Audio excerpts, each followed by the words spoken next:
حضرت عمر بن عاص رضی اللہ تعالیٰ عنہ نے مصر خود فتح کیا تھا، خود فاتح تھے. حضرت عمر نے انہیں گورنر مصر بنا دیا. ان کا بیٹا ایک عام آدمی کے بیٹے کو کہنے لگا چلو اپنا اپنا گھوڑا دوڑاتے ہیں، بھلا کون جیتتا ہے.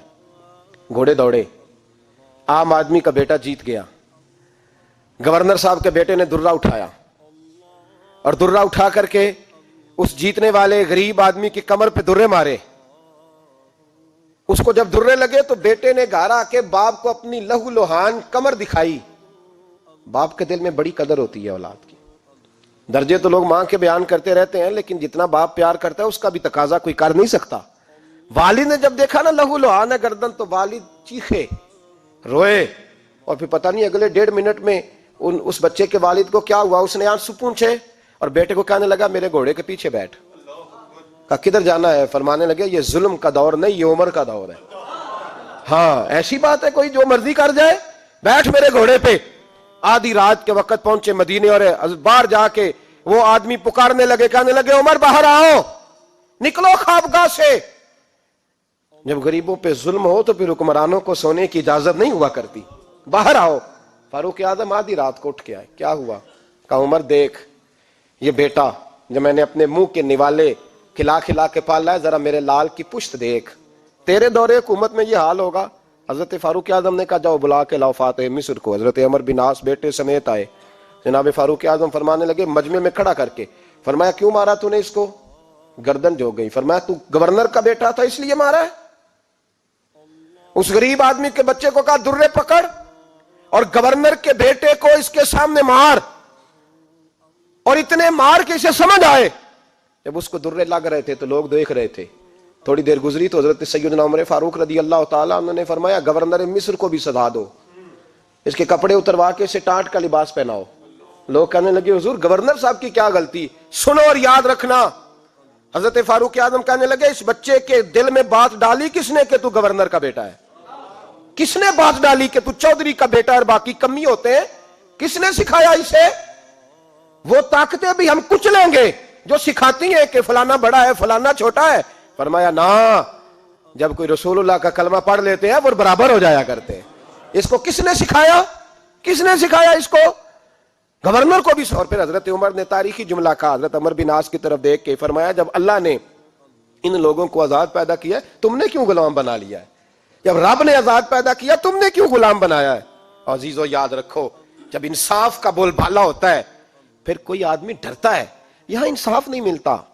اور میں آپ خود ایک بات یاد آ گئی. حضرت عمر کا زمانہ تھا تو غسان کے بادشاہ نے کلمہ پڑھ لیا. جو لوگ غریب کہلاتے ہیں نا وہ ذرا میری بات پہ زیادہ توجہ کریں. غریبوں کو سنانے لگاؤں، غریب ذرا توجہ کریں. غسان کے بادشاہ نے اسلام قبول کر لیا اور اسلام قبول کرتے ہی وہ آئے حج کرنے. حج کے بعد فارغ ہوئے تو ایک نفلی طواف کر رہا تھا غسان کا بادشاہ شاہ غسان. آج تو خانہ کعبہ میں بھی VIP پروٹوکول ملتا ہے، آج تو مسجد نبی میں بھی VIP پروٹوکول ہوتا ہے. یہاں آ کے بھی، یہاں بھی، اور دیکھتے صحیح تو کھڑا کہاں ہے. یہاں بھی پولیس والوں نے بازو پکڑے. سوچو تو صحیح یہ حال کر دیا تم نے مذہب کا. طواف کعبہ ہو رہا ہے اور غسان کے بادشاہ نے جبہ پہنا ہوا ہے باریک اور لمبا. وہ طواف کعبہ کر رہا تھا تو ایک غریب آدمی کا پیر اس کے جبے پہ آ گیا. جب پیر آیا تو اس نے پلٹ کے غریب کے منہ پہ تھپڑ مارا. جب تھپڑ مارا تو اس غریب نے سیدنا فاروق اعظم کی عدالت میں مقدمہ کر دیا.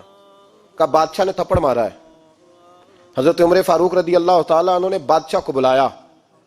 فرمایا تو نے اس غریب کو مارا ہے؟ کہا جناب اس نے پیر رکھا تھا. تو فرمایا پیر رکھا تھا تو کیا ہو گیا؟ تو نے کیوں لمبا جبہ پہنا تھا؟ تجھے سمٹ کے چلنا چاہیے تھا. کہا میرے لیے حکم کیا ہے؟ حضرت عمر کہنے لگے یہاں اسے رات میں راضی کر لے، ورنہ صبح اسی جگہ اسی کونے میں خانہ کعبہ کے سائے میں وہ غریب تیرے منہ پہ تھپڑ مارے گا اور تجھے تھپڑ کھانا پڑے گا. غریبوں سنو سنو، ساری رات وہ غسان کا بادشاہ غریب کی منت کرتا رہا تو راضی ہو جا. غریبوں تم سے شکوہ ہے، تم 2-4 لاکھ پہ راضی ہو جاتے ہو. غریبوں تم سے شکوہ ہے، تم انصاف ہونے نہیں دیتے. غریبوں تم تھوڑی تھوڑی بات پہ مطمئن ہو جاتے ہو. تھوڑی تھوڑی بات، جتنے غریب تن ہیں لباسوں سے دور دور اتنی ہی چادریں میں مزاروں سے چھین لوں، اور جتنے غریب گھر ہیں اجالوں سے دور دور اتنی ہی روشنی میں ستاروں سے چھین لوں. اتنی تو ہمتیں ہو میری کم سے کم بلند کہ شاہوں کے تاج فقط اشاروں سے چھین لوں. تمہاری زیادتی ہے, تم نے ظلم پروان چڑھایا ہے.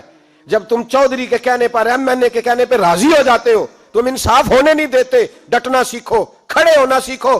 جب اسے کہا نا راضی ہو جا, تو وہ غریب کہنے لگا میں راضی ہو جاؤں اور کل تو کسی اور کو بھی تھپڑ مارے. فرمایا جتنی تیرے پاس دولت ہے لا کے قدموں میں رکھ. ہم دولتوں کی پرواہ اس لیے نہیں کرتے کہ ہم نے محمد عربی کا چہرہ دیکھا ہوا ہے. اب میری نگاہوں میں جچتا نہیں کوئی, اس لیے کہ جیسے میرے محبوب ہیں ویسا نہیں. تم اثر لینا چھوڑ دو, تم اثر بڑا لیتے ہو. ہاں تمہارے اوپر چیزیں اثر انداز ہوتی ہیں, اس لیے انصاف نہیں ہوتا. ڈٹنا سیکھو, کھڑے ہونا سیکھو. جو بھائی ڈٹ جاتا ہے نا وہ بڑے کمال کر جایا کرتا ہے. ساری رات مناتا رہا. حضرت عمر سے کہنے لگا وہ نہیں مانتا, تو جناب عمر کہنے لگا پھر تیاری کر لے. ہم بادشاہ نہیں دیکھیں گے, دولت نہیں دیکھیں گے, ہم رسول اللہ کا دین دیکھیں گے, ہم نبی پاک کا نظام دیکھیں گے. وہ بادشاہ رات کو دوڑ گیا, بھاگ گیا, جا کے عیسائی ہو گیا.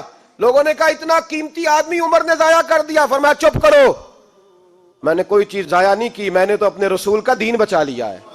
کوئی شے ضائع نہیں ہوئی. عدل جب تک, میں پھر کہوں گا, اس عدل کے نقصان میں ہر آدمی برابر کا شریک ہے. ہم عدل ہونے نہیں دیتے, ہم عدل قائم نہیں کرتے. ہمارا تقاضا ہی نہیں کہ عدل ہو, ہم اپنے آپ کو عدل کے لیے پیش ہی نہیں کرتے, مزاج ہی نہیں. حضرت علی المرتضیٰ ایک جری انسان تھے, اور وہ علی تھے جن پر انسانیت رشک کرتی ہے. اور مولا علی وہ ہستی تھے کہ میرے مصطفیٰ کریم صلی اللہ تعالی علیہ وسلم نے فرمایا اس کے دیدار کو تو فرشتے بھی آیا کرتے. نا بڑا آدمی, اور پھر امیر المومنین خلیفۃ المسلمین حضرت علی. خود مولا علی نے حضرت قاضی شریح کو قاضی بنایا, چیف جسٹس بنایا, اپنے ہاتھوں سے تعیناتی کی. حضرت مولا علی رضی اللہ تعالیٰ عنہ کی زرہ گم ہو گئی. کافی دیر گزر گئی تو ایک یہودی کے پاس وہ زرہ آپ کو نظر آئی. حضرت علی نے ڈائریکٹ اس سے چھین نہیں لیا, حالانکہ امیر المومنین تھے.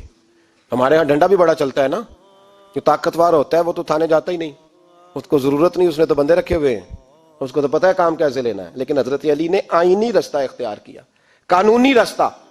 قاضی صاحب کی عدالت میں مقدمہ کیا کہ فلاں یہودی کے پاس میری زرہ ہے اور وہ چوری ہو گئی تھی, گر گئی تھی, گم گئی تھی, مجھے دلائی جائے. قاضی صاحب نے بلا لیا یہودی کو, امیر المومنین بھی کٹہرے میں. قاضی صاحب کہنے لگے اس سے کہ زرہ تیری ہے؟ اس نے کہا جی میرے پاس ہے تو میری ہے. قاضی صاحب کہنے لگے حضرت علی سے گواہ آپ کو دینے پڑیں گے کیونکہ مقدمہ آپ نے کیا ہے, اگرچہ وہ امیر المومنین ہے. توجہ ہے بھائیوں کی, سمجھ آ رہی ہے باتوں کی؟ گواہ امیر المومنین آپ نے دینے ہیں کیونکہ مقدمہ آپ نے دائر کیا. تو حضرت علی کہنے لگے میرا بیٹا حسن گواہی دے گا کہ میری ہے, اور میرا غلام کمبر گواہی دے گا. قاضی صاحب کہنے لگے حضور ان کی گواہی درست تو ہے پر میں نہیں تسلیم کرتا, اس لیے کہ بیٹے تو باپ کے حق میں بولا ہی کرتے ہیں, نوکر تو آقاؤں کے حق میں بولتے ہی ہیں. جائیں کوئی غیر جانبدار بندہ لے کے آئے جو گواہی دے. تو حضرت علی خاموش ہو گئے, کہنے لگے ابھی میرے پاس ایسا کوئی گواہ نہیں. قاضی صاحب کہنے لگے چلیں پھر آپ یہودی کو راضی کریں, آپ نے کیوں بلا وجہ گھسیٹا عدالت میں, راضی کریں, انصاف کا تقاضا ہے. تو حضرت علی قریب گئے, کہنے لگے بھیا ناراض نہ ہونا, زرہ تو میری ہے, ناراض نہ ہونا, میں نے غلط مقدمہ نہیں کیا. وہ علیحدہ بات ہے کہ میرے پاس گواہ نہیں تو میں کوئی بے انصافی نہیں کر سکتا, تو میرے ساتھ چل تجھے کھجوروں کا حلوہ کھلاتا ہوں تاکہ تو راضی ہو جائے. وہ یہودی کہنے لگا میں نے قاضی صاحب کا انصاف دیکھا اور جناب علی کا انصاف کے لیے کھڑا ہونے دیکھا تو میں مولا علی کے قدموں میں بیٹھ گیا. میں نے کہا علی جب تیری یہ شان ہے تو محمد عربی کا کیا مقام ہوگا. میں نے کلمہ پڑھنا شروع کر دیا. دیکھیں نا تقاضا پورا کیا ہے حضرت علی نے. تو وہ کہنے لگا علی تیرے انصاف کے رنگ نے نا, جملہ یاد رکھنا, کہنے لگا یہودی علی تیرے انصاف کے اس رنگ نے میرے دل سے کفر کی میل دور کر دی, تیرے عدل نے میرا کفر توڑ دیا, کفر. لیکن شرط دیکھیں نا, غریب آدمی ابو ایوب انصاری, ماڑے بندے, اب تو پیر اور مولوی بھی گنجائش نہیں نہ دیتا کسی کو بولنے کی. تو سیاست دان تو اللہ ہی کی پناہ, وہ تو پتہ نہیں کس طرح سوتے ہیں رات کو, اللہ ہی جانتا ہے. پتہ نہیں کس طرح اپنے آپ کو مطمئن کر کے وہ زندگیاں گزار رہے ہیں, خدا ہی بہتر جانتا ہے. حضرت عمر فاروق جیسا دلیر اور جرری آدمی جمعہ پڑھانے مسجد میں داخل ہوئے تو جناب ابو ایوب انصاری دروازے پہ کھڑے ہو گئے, کہنے لگے عمر تیرے نوکر نہیں, ٹائم پہ آیا کر, بڑی دیر سے کھڑے ہیں. کیوں دیر سے آیا ہے؟ بڑے جلالی تھے نا حضرت عمر, لیکن وہ جلالی اس وقت تھے جب کوئی ظلم کرتا تھا, اور ذات کے لیے جلالی نہیں تھے. کہا وقت پہ آیا کر, کو ملازم نہیں تیرے. تو سیدنا فاروق اعظم منبر پہ چڑھے اور فرمانے لگے اللہ ابو ایوب انصاری کا بھلا کرے، جب تک اس طرح کے لوگ موجود ہیں کوئی بادشاہ بگڑے گا نہیں، اللہ اس کا بھلا کرے، اس نے میری توجہ صحیح۔ اور پھر عمر رو پڑے، رو کے فرمانے لگے مسلمانوں معاف کر دو، غلطی کوئی نہیں، میرے پاس کرتا ایک ہی ہے، اور عبداللہ کی ماں نے وہ دھو کے خشک ہونے کو ڈال دیا تھا، غریب ہوں، کرتا دوسرا کوئی نہیں، تو وہ ذرا نا خشک ہونے میں آ کے دیکھ لو ابھی بھی گیلا ہے، مجھے معاف کر دو، میری غلطی نہیں ہے۔ صحابہ درد کے ساتھ رونے لگے اور کہنے لگے اللہ اس طرح کے حکمران ہمیشہ عطا کرتا رہے۔ میرے بھائی تو انصاف کا رنگ تو دیکھ، ان تقاضوں کو سمجھنا۔ یہاں کسی کی جرت ہے بول سکے، طاقت ہے کسی کی، لیکن انہوں نے اپنے آپ کو پیش کیا، سامنے پیش کیا اپنے آپ لوگوں کے سامنے۔ دو مال غنیمت کی چادریں بانٹ رہی ہیں، سب کو ایک ایک ملی ہے۔ فاروق اعظم جمعہ پڑھانے آئے تو اسی چادر کا کرتا، اسی کی تامت، لوگ کھڑے ہو گئے، عمر بتا تو نے دو کیوں لی؟ یہ انصاف ہے، یہ عدل ہے، کیوں لی دو؟ تو حضرت عمر کہنے لگے میرا بیٹا جواب دے گا۔ عبداللہ بن عمر بولے، کہنے لگے ابا جی کے کپڑے بڑے پرانے ہو گئے تھے، میں نے اپنے حصے کی بھی اپنے ابا جی کو دے دی ہے۔ دیکھیں نا، یہ انصاف میرے نبی پاک نے کیا ہے، صحابہ نے سیکھا ہے۔ میں اور آپ تیار نہیں، ہم تیار نہیں انصاف کے لیے، ہمارا مزاج نہیں انصاف کا، ہمیں خود بہت سارا آگے پیش ہو کے رنگ دکھانا پڑے گا، اس کے لیے ہماری تیاری نہیں۔ اس لیے ہم حکمرانوں کو گالی دے کے چپ کر جاتے ہیں، اس لیے ہم وکیلوں کے کہتے ہیں بکتے بڑا ہیں، جج بکتے، یہ باتیں کر کے ہم خاموش ہیں، ہم پیش نہیں کر پا رہے، ابھی تک ہم اپنے آپ کو کھڑا نہیں کر پا رہے کہ ہم سے مطالبہ کرو انصاف کا، کھڑا نہیں۔ حضرت سیدنا علی المرتضیٰ شیر خدا رضی اللہ تعالیٰ عنہ فرماتے ہیں بدر کے لیے جب جا رہے تھے تو سواری ایک تھی، سوار تین تھے، ایک سواری اور سوار تین۔ فرماتے ہیں نبی پاک صلی اللہ علیہ وسلم نے فرمایا تین کٹھے نہ بیٹھنا، دو بیٹھیں، سواریوں کو تکلیف ہوتی ہے، قربان جاؤں کیسا رسول دیا ہے جو جانوروں کے حقوق کا بھی خیال فرماتے ہیں صلی اللہ علیہ وسلم۔ فرمایا دو بیٹھیں۔ حضرت علی کہتے ہیں پہلے میں اور نبی پاک صلی اللہ علیہ وسلم بیٹھے، اور تیسرے ہمارے ساتھ ابو درداء رضی اللہ تعالیٰ عنہ۔ فرماتے ہیں جا رہے تھے بدر کے لیے، پہلے میں اور حضور بیٹھے، پھر نبی پاک اور ابو درداء بیٹھے۔ فرماتے ہیں پھر نمبر لگ گیا میرا اور ابو درداء کا، اور مصطفیٰ نے گھوڑے کی لگام تھامی تو حضرت ابو درداء تڑپ اٹھے، کہنے لگے علی نہ طبیعت مانتی ہے، نہ ادب مانتا ہے، نہ عشق مانتا ہے، تو اس طرح کر، میں تو چھوٹا ہوں، آپ کہیے رسول پاک سے، آپ ہر لحاظ سے بڑے ہیں، آپ عرض کیجئے کہ حضور نہ ادب مانتا ہے، نہ عشق مانتا ہے، نہ پیار مانتا ہے، نہ تقاضا ہے، مہربانی کرے آ جائیں۔ حضرت علی ہاتھ باندھ کے عرض کرنے لگے محبوبہ ٹھیک ہے، باری آپ کی پیدل چلنے کی ہے، پر مہربانی کریں، ادب پیار اور محبت مجبور کر رہی ہے۔ تو حضور نے فرمایا علی چپ کر، میں عدل نہیں کروں گا تو لوگ عدل سیکھیں گے کیسے؟ اگر میں عدل نہیں کروں گا تو قوم سیکھے گی کیسے؟ مجھے عدل کرنے دے، انصاف کرنے دے۔ فرمایا چلنے دے مجھے پیدل، کچھ نہیں ہوتا، تقاضا ہے عدل جب تک پورا نہیں ہوتا۔ آپ یقین کریں میرے اساتذہ کہا کرتے تھے میں عدالت کو عدالت نہیں کہتا، کچہری کہتا ہوں، اس لیے کہ عدالت وہ ہوتی ہے جہاں عدل ہوتا ہے۔ یہاں تو حال یہ ہے، بتائیے وکیل کو نہیں پتا ہوتا کہ جو میرے پاس آیا یہ غلط آدمی ہے، وہ اس کی حمایت کرتا ہے کہ نہیں، اس کے ساتھ چلتا ہے کہ نہیں، جھوٹ کے ساتھ آخر تک لڑتا ہے کہ نہیں لڑتا؟ جو گواہ بن کے جا رہے ہوتے ہیں انہیں پتا ہوتا ہے کہ نہیں کہ ہم جھوٹے کی گواہی دینے جا رہے ہیں؟ تو پھر کیا سارا ظلم حکومتیں کر رہی ہیں؟ معاشرہ بھی تو اپنی ترتیب بدلے نا، لوگ بھی تو اپنا رنگ بدلے نا، لوگ بھی تو طبیعت بدلے نا۔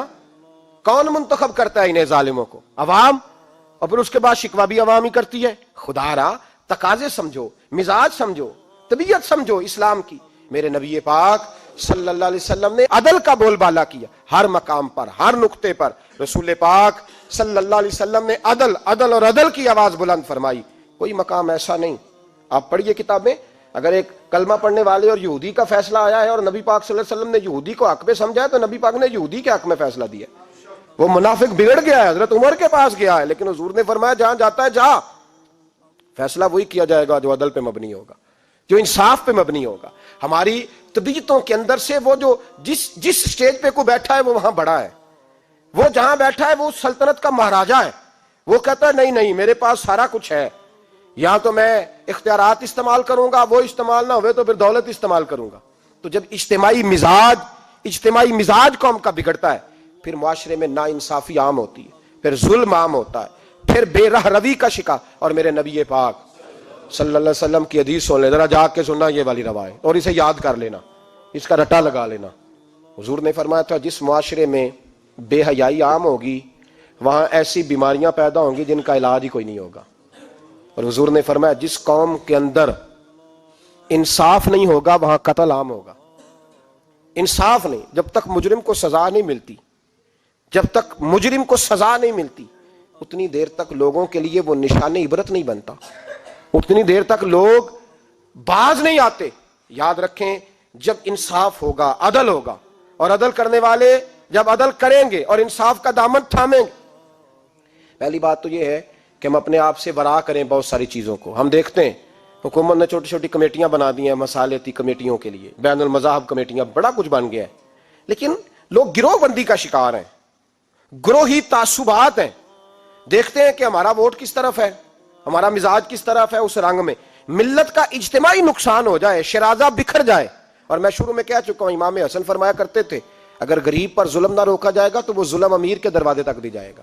ایک وقت آئے گا کہ امیروں کے ساتھ بھی زیادتیاں ہونے لگیں، اس لیے کہ جب ظلم ہوتا ہے تو اس کی آگ بھی پورے معاشرے کو لپیٹ میں لیتی ہے، اور جب انصاف ہوتا ہے تو اس کی برکتیں بھی سارے معاشرے کو فائدہ دیتی ہیں. عدل، انصاف ضروری امر ہے. حضرت عمر فاروق رضی اللہ تعالیٰ عنہ جناب زید بن ثابت رضی اللہ تعالیٰ عنہ کو خود قاضی بنایا تھا. حضرت زید بن ثابت کو قاضی خود بنایا، خود تعینات کیا.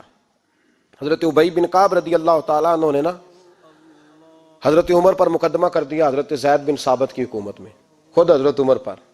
جناب عمر جب پہنچے نا وہاں سب لوگ بیٹھے رہے.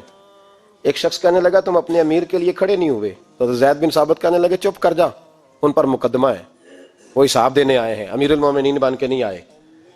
سامنے کھڑا کیا تو گفتگو کے دوران کوئی ایسا موقع آیا کہ حضرت عمر کو قسم دینی پڑی. تو حضرت زید بن ثابت حضرت ابی بن کعب سے کہنے لگے یار لحاظ کر، وہ فاروق اعظم ہے، امیر المومنین ہے ہمارے، اور تو ان سے قسم کا مطالبہ کر رہا ہے. حضرت سیدنا فاروق اعظم کی طرفداری میں بات کی نا تو حضرت سیدنا عمر فرمانے لگے زید اس مقدمے کا فیصلہ کر لو اور اس کے بعد میں تمہیں معزول کر دوں گا، تم تو اہلیت ہی نہیں رکھتے. حضور کیا ہوا؟ فرمایا تم نے میری طرفداری کیوں کی، تم نے مجھے امیر المومنین کیوں کہا، تم نے کیوں میرے حق میں بات کی؟ اگر میں اور تو اس طرح کرنے لگیں گے تو امت کو عدل کون دے گا؟ اگر میرا اور تیرا یہ رنگ ہو جائے گا، کیوں تو نے مجھے امیر المومنین کہا؟ اس وقت میں اپنی صفائی دینے آیا ہوں، عمر بن خطاب سے زیادہ میرا کوئی تعارف نہیں ہونا چاہیے، کیوں تم نے یہ لفظ کہے؟ اور فرمایا اگر مجھ پر قسم آئے گی اور جو میرے اوپر لاگو ہوگا مجھے وہ کام کرنے کا تمہیں حکم کرنا چاہیے تھا. یہاں تو حال ہی کوئی نہیں، مزاج ہی کوئی نہیں. ہماری قوم بڑی سمجھدار ہے، حکمران بھی بڑے سمجھدار ہیں. ممتاز حسین قادری رحمۃ اللہ علیہ کو پھانسی ہوئی تو لوگ کہنے لگے مولوی شدائی ہو گئے. فیصلہ تھا عدالت کا تو ماننا چاہیے تھا. ایک فیصلہ ایک پیپلز پارٹی کے سابقہ صدر کے بارے میں بھی عدالت نے دیا تھا، اور پھر آپ کی پارلیمنٹ نے اس فیصلے کو کنڈم کیا، مذمت کی، اور اٹھ کے کہا گیا کہ ہم مذمت کرتے ہیں، فیصلہ غلط تھا. جب حضرت ممتاز قادری کے حق میں فیصلہ آئے تو اس وقت لوگ بولتے ہیں، کہتے ہیں دیکھو جناب عدالت کا فیصلہ ہے اور مولوی کہہ رہے پھانسی نہ دو. اور جب ایک شخص پر، ایک عام آدمی پر فیصلہ آئے اور بڑی عدالت کرے اور وہ چوکوں چوراہوں میں کھڑا ہو کے کہے کہ ہم اس فیصلے کو نہیں مانتے، پھر کوئی آدمی نہیں بولتا. پھر کسی جگہ ہم نے کہا تھا بچ جا، تو رسول اللہ صلی اللہ علیہ وسلم کی ناموس والوں کا لحاظ کر، اللہ رسول تیرا خیال فرمائیں گے. لیکن یہاں عدل اور انصاف کے تقاضے بڑے عجیب ہیں. غریب کے حق میں فیصلہ اور ہے اور امیر کے حق میں فیصلہ اور ہے. چودھری صاحب پہ درخواست آ جائے تو ایس ایچ او صاحب ٹیلی فون کرتے ہیں، چودھری صاحب درخواست آئیے تو کی کرنا جے، وہ کی کرنا تے تے اپلیکیشن آئیے لینی ہے کہ نہیں. اور اگر غریب آدمی بیچارہ ریڑی والا 4 بیٹیوں کا باپ ہے اور نہ وہ گدھا گاڑی پہ بیچتا ہے فروٹ، تو غلط کراسنگ کی وجہ سے مقدمہ ہو گیا ہے، تو چودھری کو ساتھ لے کے وہ گیا ہے، چونکہ 4 بیٹیاں نا اور کل اس کی ملکیت وہی 5000 تھا جس کا اس نے فروٹ خریدا تھا. چودھری بھی کرسی پہ، ایس ایچ او بھی کرسی پہ، اور غریب آدمی زمین پہ بیٹھا ہے، اور ایک ایک زبان سے 32 گالیاں اسے دی جا رہی. وہ کہتے ہیں چودھری صاحب تہاڈی مہربانی، میں تو شامی گھر جانا ہے تو میری تیاں روٹی کھانی، مہربانی کرو میرا سامان واپس کر دو، مہربانی کرو خدا را میرا سامان دے دو. او یار ظلم یہ ہے کہ یہاں امیر کے لیے قانون اور ہے اور غریب کے لیے قانون اور ہے. اس وقت پھر ظلم ہوتا ہے، پھر زیادتی ہوتی ہے، پھر ملتیں نہیں بنتی، پھر اس سے ڈاکو پروان چڑھتے ہیں. اس سے پھر ظالم پروان چڑھتے ہیں. اپنے آپ کو پیش کرو. یاد رکھو میرے نبی پاک صلی اللہ علیہ وسلم نے فرمایا ظلم قیامت کے اندھیروں میں سے ایک اندھیرا ہوگا. ظالموں کو قیامت کے دن ٹھوکریں لگیں گی, رستہ نہیں ملے گا. اپنے آپ کو پیش کریں. چھوٹی سی بھی زیادتی, چھوٹا سا بھی ظلم نہ ہونے پائے. انصاف کے تقاضے پورے ہونے چاہیے. نبی پاک صلی اللہ تعالی علیہ وسلم نے جو امت ہمیں بنایا ہے تو اس امت میں انصاف کا بول بالا ہے. کوئی آدمی انصاف سے بالا تر نہیں. بہت بڑی بات کرنے لگا ہوں. امام ابو نعیم نے لکھا ہے, خود رسول پاک نے اپنی ذات کو انصاف کے لیے پیش کیا. اس بات کو میں جب کبھی سوچتا ہوں نا تو لگتا ہے کہ روح پرواز کر رہی ہے, پر پتہ نہیں کہاں کہاں سے ہو آئی ہے. انصاف کا بول بالا ایسے نہیں ہوتا. حضرت فاروق اعظم اور مولا علی اور عثمان غنی اور ابو بکر صدیق اور سیدنا قاضی شرح جیسے لوگ ایسے ہی تیار نہیں ہوتے. ان کے پیچھے جو میرے رسول پاک صلی اللہ علیہ وسلم کا مزاج ہے اس کو سمجھیں, غور کریں. میں جب اس پہلو کو دیکھتا ہوں نا, آپ یقین کریں, یہ روایت میں کبھی کبھی پڑھتا ہوں اور کبھی کبھی اس کو بیان کرتا ہوں تو میں کھو جاتا ہوں بہت ساری جگہوں پہ. پتہ نہیں کہاں کہاں کا سفر طے ہو جاتا ہے. حضرت عکاشہ بن محصن رضی اللہ تعالیٰ عنہ فرماتے ہیں کہ نبی پاک صلی اللہ علیہ وسلم کے وصال سے 2-3 دن پہلے کی بات, محبوب پاک صلی اللہ علیہ وسلم نے فرمایا سب لوگوں کو مسجد نبوی میں اکٹھا کرو. اکٹھا کیا. جب کوئی نئی آیت آتی تھی یا کوئی جنگ کی تیاری ہوتی تھی تو لوگ اکٹھے کیے جاتے تھے. سب کو اکٹھا کیا. کہتے ہیں جب حضور کا حجرہ نور کھلا تو 2 آدمی بظاہر حضور کو سہارا دے کے لائے. اتنی بخار اور کمزوری ہے. حضور منبر پہ بیٹھے اور جب نبی پاک بات کرتے ہیں تو ہاتھ مبارک پہ بظاہر راشا ہے, کانپتے ہیں دستے اقدس. محبوب نے مجمع پہ نظر ڈالی, فرمایا تمہیں کسی نئے حکم کے لیے نہیں بلایا, بس اللہ نے اپنے ایک بندے کو اجازت دی, چاہے تو دنیا میں رہے اور چاہے تو اس کی بارگاہ میں حاضر ہو جائے. اس بندے نے پردے کا فیصلہ کیا ہے. میں نے تمہارے بیچ وقت گزارا ہے, تمہارے ساتھ رہا ہوں. حضور فرمانے لگے میری زبان سے, میرے قول سے, میرے فعل سے غلاموں کسی کو تکلیف پہنچی ہو تو بدلہ لے سکتا ہے. یہ نہیں فرمایا معاف کر دو, اٹھو اور بدلہ لو. حقیقی جمہوریت تھی نا. حضرت عکاشہ بن محصن پیچھے سے کھڑے ہو گئے, بوڑھے آدمی, کہنے لگے حضور ایک جنگ میں صفیں سیدھی کراتے کراتے میری ننگی پشت پہ درہ مارا تھا آپ نے, بدلہ لینا ہے. عجیب ہی منظر بن گیا مسجد نبی کا. آنسو بہنے لگے, لوگ تڑپنے لگے. محبوب نے فرمایا بلال جاؤ, فاطمہ کے گھر میں درہ پڑا ہے, لے آؤ. حضرت بلال کہتے ہیں سیدہ کے دروازے پہ دستک دی. اماں جی نے کہا کون؟ اماں جی میں غلام بلال ہوں, وہ درہ چاہیے تھا. تو سیدہ کہنے لگی نہ تو جنگ ہے نہ جہاد ہے, حضور نے درہ کیا کرنا ہے, طبیعت مبارک تو علیل ہے. بلال ماجرا کیا ہے؟ حضرت بلال رو پڑے, کہنے لگے ایک صحابی بدلہ لینا چاہتے ہیں. حضرت فاطمہ نے امام حسن اور حسین کو باہر نکالا, درہ دیا. کہنے لگی بلال عکاشہ سے کہنا میرے بیٹوں کے وجود پہ 100 درے مارے.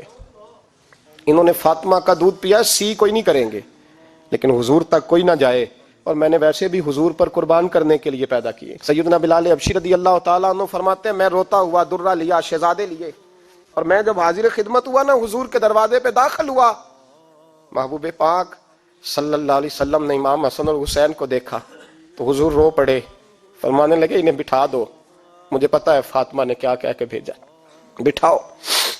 شہزادے بیٹھ گئے. میرے محبوب پاک علیہ السلام نے فرمایا عکاشہ کو درہ دو. حضرت عکاشہ کہتے میں درہ لے کے آگے بڑھا تو کسی نے میرا پیر تھاما. جب میں نے نیچے دیکھا تو ابو بکر صدیق تھے. کہنے لگے یار میری کمر پہ مار, حضور کے قریب نہ جانا. نبی پاک نے فرمایا صدیق ہٹ جا یار, بیچ میں سے آنے دے. کہتے میں ذرا آگے بڑھا تو مولا علی شیر خدا نے میرا پیر تھاما. عکاشہ نہ کر, میں نے کہا آنے دو. محبوب فرمانے لگے علی ہٹ جاؤ, اسے آنے دو.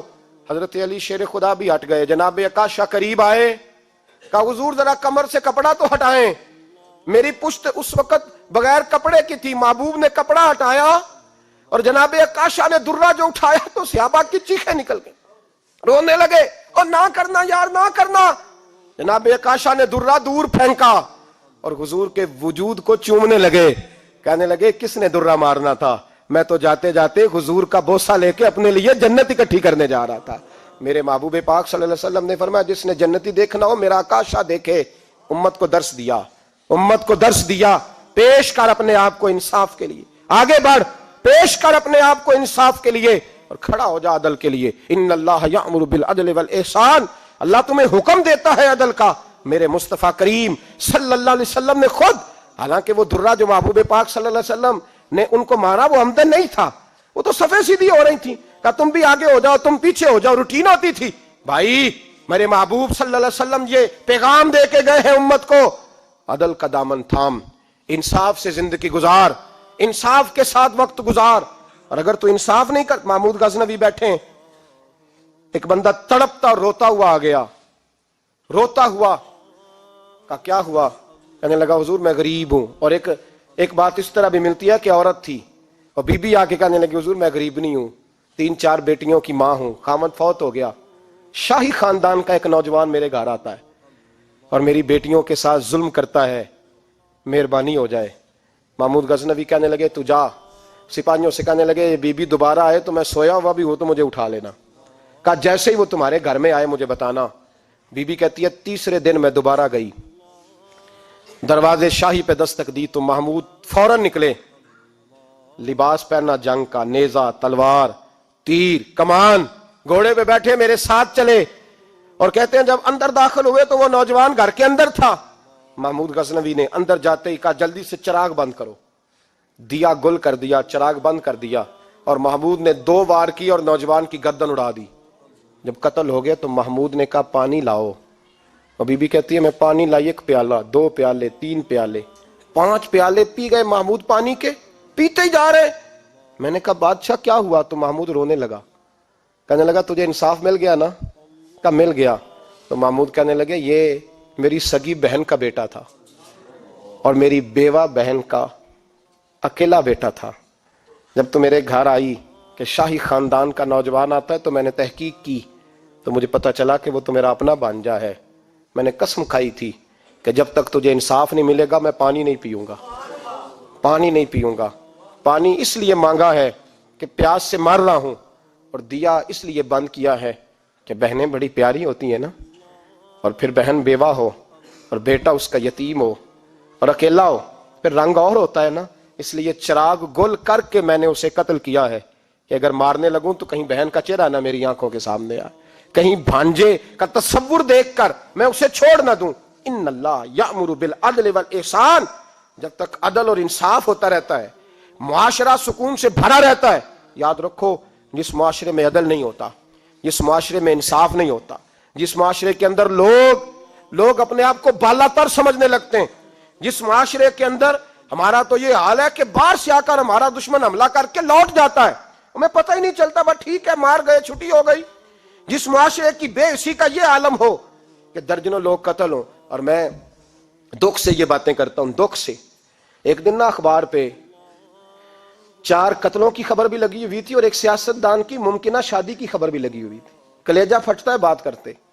وہ خبر اتنی چھوٹی سی تھی کہ آج ضلع لاہور میں 4 لوگ قتل ہو گئے. وہ خبر اتنی چھوٹی تھی, اور ایک سیاستدان نئی مداری کرنے لگا ہے, اس کی خبر بڑی تھی. اور قوم وہ ٹھیک ہے, پڑھنے والا بھی ایسا ہی ہے میری طرح کے لوگ, انہوں نے وہ کہا وہ قتل تو روز ہوتے رہتے ہیں, یہ عام سے لوگ ہیں, غریب لوگ, یہ گاجر مولی ہیں, کوئی مرض نہیں, کٹ گئے تو یہ شادی کی خبر بڑی ہے, اس پہ تبصرہ ہونا چاہیے. اسی وقت پھٹے آباد ہو جاتے ہیں, چونک آباد ہو جاتے ہیں, بحث شروع ہو جائے, وہ 4 آدمی قتل ہو گئے, ٹھیک ہے معاذ اللہ, مسئلہ ہی کوئی نہیں. اتنی بے حسی, اس قدر زیادہ سفاکیت, اور قومی میڈیا مداری گروہ کی خبریں بڑی دیتا ہے. اور جو بیچارے قتل ہو گئے سر راہ, جن کی رپٹ بھی پتہ نہیں کب درج ہوگی, اور جن کے بارے میں پہلی کاروائی کا آغاز بھی پتہ نہیں کب ہوگا, ان کی خبریں چھوٹی ہیں. ہم تو اس طرح ہیں جیسے کوئی مداری لگائے گا تو ساری قوم وہاں اکٹھی ہو جائے گی. یہ سنجیدہ قوموں کا وتیرہ نہیں. او بھائی, ہم پاکستانی, پنجابی, یہ سارا کچھ بعد میں ہے, سب سے پہلے ہم رسول اللہ کے غلام ہیں. ہمارے مزاج کے اندر وہ سارا کچھ ہونا چاہیے جو ہمارے نبی نے ہمیں عطا فرمایا ہے. ہمیں ان ساری چیزوں کو سیکھنا چاہیے جو رسول پاک نے ہمیں عطا فرمائی ہیں. اپنے مزاج کو تبدیل کریں, انصاف کا آغاز کریں, اور اگر کبھی غلطی ہو جائے تو ڈٹ کے کہیں ہو گئی, اپنے آپ کو پیش کریں. حضرت علی شیر خدا رضی اللہ تعالیٰ عنہ فرمایا کرتے تھے جسے دنیا میں سزا ملے گی اللہ دوبارہ قیامت میں نہیں دے گا, اس لیے کہ میرا رب بڑا کریم ہے. آپ فرمایا کرتے تھے وہ بڑے قیمتی لوگ ہیں جو دنیا میں سزا لیتے ہیں لیکن آخرت کی سزا سے بچ جایا کرتے ہیں. یہاں اگر اپنے آپ کو پیش کر لیا جائے, یہاں اگر انسان اپنے آپ کا محاسبہ کر لے, اس جگہ عدل قائم کر لے, صبح قیامت اس کے لیے آسانی ہو جائے. غریب سے لے کر امیر تک جو جس جگہ بیٹھا ہے, جس منصب پہ بیٹھا ہے, اسے تقاضا عدل قائم کرنا چاہیے. اسے انصاف کا بول بالا کرنا چاہیے، اسے ہر مقام پر یہ سوچنا چاہیے کہیں ایسا تو نہیں کہ میں بے انصاف ہوں۔ اور یاد رکھیں انصاف انصاف ہوتا ہے، نہ انصاف کی آنکھیں ہونی چاہیے اور نہ انصاف کا دل ہونا چاہیے۔ وہ دیکھے نہ کہ سامنے کون ہے، اور اس کا دل اگر دھڑکے تو صرف انصاف کے لیے دھڑکے، کسی اور کے لیے دھڑکنا نہیں چاہیے۔ اسے بالکل فیصلہ کرنا چاہیے، جو بھی سامنے آئے اسے فیصلہ کرنا چاہیے۔ اپنے آپ کو پیش کرنا سیکھیں، معاشرے میں انصاف کرنا سیکھیں، عدل کرنا سیکھیں۔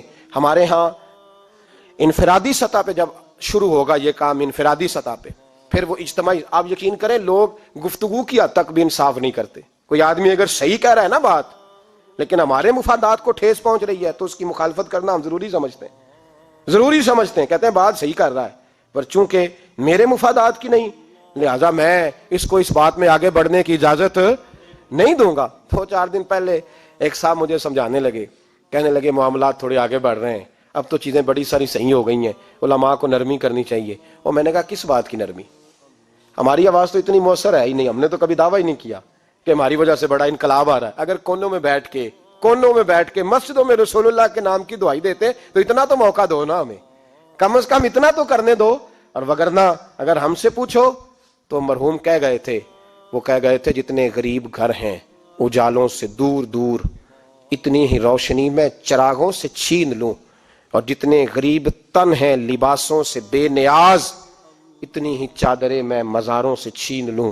اتنی تو ہمتیں ہوں میری کم سے کم بلند کہ شاہوں کے تاج فقط اشاروں سے چھین لوں۔ عدل رہے گا تو امن رہے گا، عدل رہے گا تو سکون رہے گا، عدل رہے گا تو معاشرہ بنے گا، اور انسان رہیں گے۔